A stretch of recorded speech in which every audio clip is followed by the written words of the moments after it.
Life has a weird way of flipping upside down in an instant. 1 minute, everything seems steady, almost like you could predict tomorrow. And then, in a heartbeat, the ground you've been standing on starts to collapse. That's exactly how it hit me when I discovered my wife was cheating. I'll never erase that day from my memory, the moment my whole world shattered.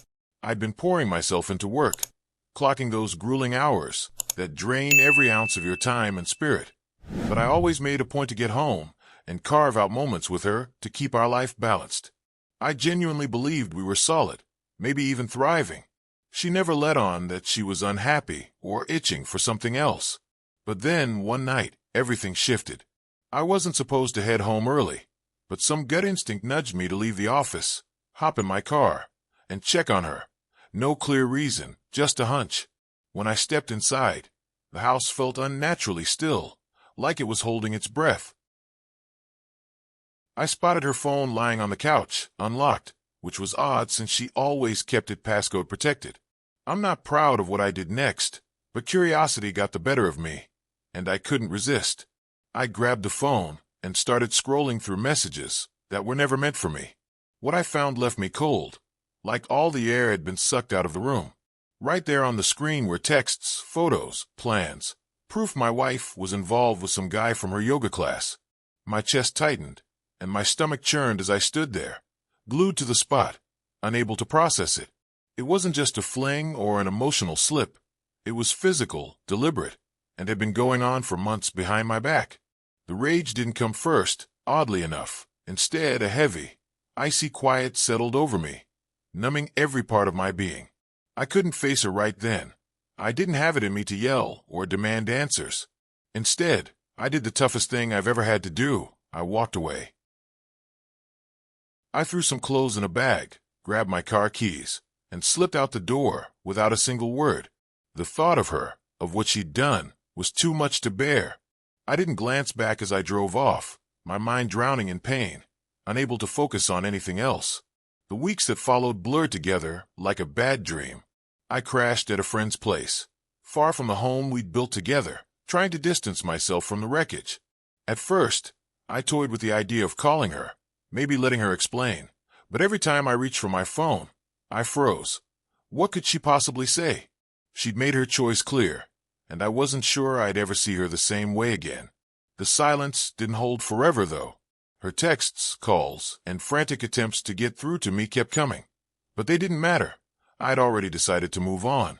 Months later, life started to feel somewhat normal again, at least for me. I threw myself into my job, hung out with friends more, and focused on anything that didn't pull me back to her. Still, deep down, I couldn't shake the sense that she was out there, grappling with the chaos she'd caused. Then, out of nowhere, came a phone call that caught me off guard. It was late, just as I was winding down for the night, and her name lit up my phone screen. I stared at it for a moment, torn about what to do. But eventually, I picked up. When she spoke, her voice sounded unfamiliar. Not like the woman I'd known, not like someone who'd taken me for granted.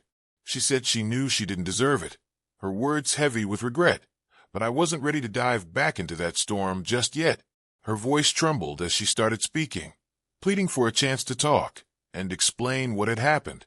Nearly a year had passed since I'd walked out on her, a year filled with heartache and soul-searching, so I didn't answer right away. Hearing her sound so fragile, so unlike the woman I'd known, made me hesitate for a moment. I told her I was listening, though my tone came out sharper and icier than I'd intended. She didn't hold back, diving straight into the details of her affair, why she'd been drawn to it, and how she'd gotten caught up in the thrill of something fresh and different. She confessed that her actions hadn't been about me or our marriage, but stemmed from her own fears of aging and losing who she was. She admitted she never meant to cause me pain, acknowledging her selfishness and how it destroyed the best thing she'd ever had. Her words stirred a dull ache in my chest, and though I wanted to cling to the anger that had kept me going, I just felt hollow instead. Part of me still cared about her, and that realization was the toughest pill to swallow. She asked for another shot, not a guarantee that everything would be perfect, but an opportunity to prove she could make things right. She wanted to show she'd grown, learned from her mistakes, and was ready to fight for what we had. Our conversation stretched on for hours, leaving me utterly drained, my emotions wrung out like a damp rag. I wasn't sure what to make of it all, but one thing stood out. She wasn't the same person who'd betrayed me. A week later, we met face to face, and she looked different. Not just older in the way time etches lines on your face, but like the weight of the past year had worn her spirit down. I could see the guilt etched in her gaze, the struggle written across her face. We sat and talked for hours, diving into everything, our marriage, her infidelity, and what the future might hold. It wasn't a smooth or easy discussion. The trust I'd once had in her was in pieces.